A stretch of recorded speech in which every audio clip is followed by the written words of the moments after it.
আমার বাবার একটাই অহংকার ছিল যে সে একজন মুক্তিযোদ্ধা, এবং তারপরেও যখন মুক্তিযোদ্ধাদের সন্তানদের বা মুক্তিযোদ্ধাদের কোটার বিরুদ্ধে আন্দোলন হয়েছে, আমি কিন্তু একমত হয়েছি যে হ্যাঁ, আমাদের একটা সমবন্টন প্রয়োজন।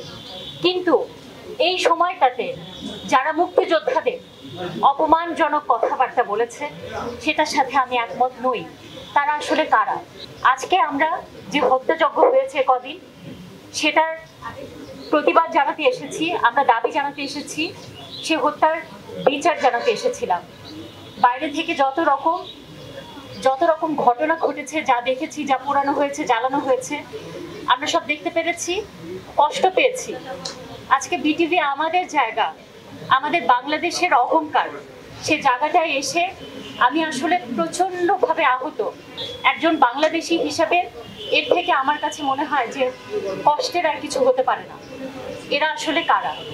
তারপরেও আমি একটা কথাই বলতে চাই, কারো হত্যা, কারো মৃত্যু আমাদের কাছে কাম্য নয়। আমি সকল হত্যার বিচার চাই। কামনা করছি এবং পরিবারের প্রতি জানাচ্ছি সহানুভূতি। আমরা শান্তির পক্ষে, আমরা স্বাধীনতার পক্ষে, আমরা শান্তির পক্ষে, আমরা স্বাধীনতার পক্ষে। তাই আপনারা যারা রাস্তায় নেমেছেন, আপনারা একটু দেখে শুনে পথ চলুন। ভাই বোনেরা, আপনারা যারা রাস্তায় আছেন, আপনারা সবাই শিক্ষা প্রতিষ্ঠানে ফিরে যান। আমরা সবাই মুক্তিযুদ্ধের পক্ষে।